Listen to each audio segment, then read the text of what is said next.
Dmitriy Salita, and when you first heard that you were going to fight him, what went through your mind?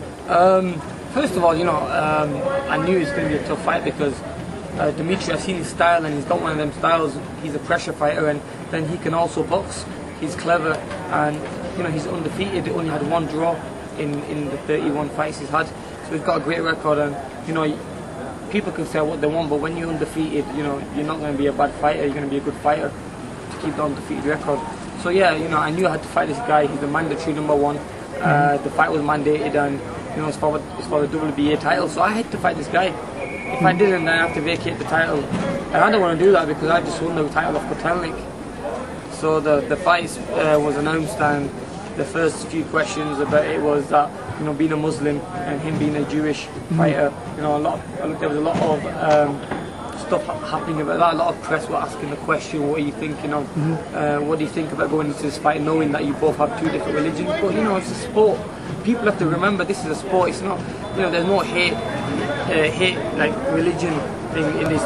It's a sport. We're both champions. We're both professional fighters, and we have to take this fight on professionally.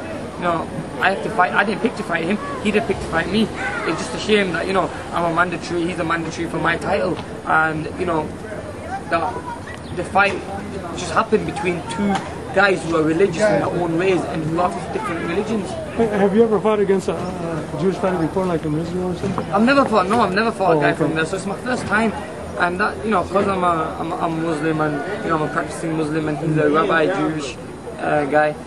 I think people just exploded it, and I think they've just made it bigger than it sounded. But that's got nothing. That's gonna make no difference in the fight.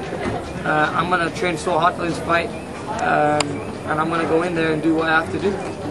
And I remember the last time we spoke to you, you said that you still have plans to go back down to lightweight and win a title there. Is that still there, or? To be honest with you, I can't make lightweight again. Okay. I've had my body tested. When you have I've got a dietitian who they've calibrated all my fat, muscle, and everything in my body, and really, if I wanted to make 135, I'm only 1 pound away from making that, lean muscle. But 134 lean muscle, so that means I'm going to be having too much. I'm going to have to lose muscle, which I don't really want to do. So yeah, it's one of them things where I'm going to stick to light welterweight. I feel strong at this weight. I feel good at this weight, and I'm going to campaign at this weight now. And you're fighting in a very tough division. I mean, that's probably one of the lesser known but super tough divisions. Yeah. If you win this fight, do you plan to try and unify, or what are your plans? Why not? I want to be one of the best fighters in the division, and I think I have to. My ambition is to be a pound for pound best fighter in the world one day. I'm still 22. I've still got a few years left in this game, and I want to reach to the top, just like my training partner Manny Pacquiao has. I've got the right team behind me, so yeah, why not? Get Salita out of the way, and then maybe fight. So I'd like to fight Alex Devin, whatever it's called. Yeah, Timothy Bradley. Yeah. Then you got Devin Alexander. Yeah, Devin Alexander. Sorry, that's the guy. He's the WBC, and then you've got some great fighters. It's all a timing game, I'm going to pick the right fights at the right time when I feel I should fight these guys. Like I said, it's a timing game. I don't want to rush into anything. I'm still 22. That people need to, realise there's no rush in this game now. I've achieved what I wanted to achieve, was to become a world champion.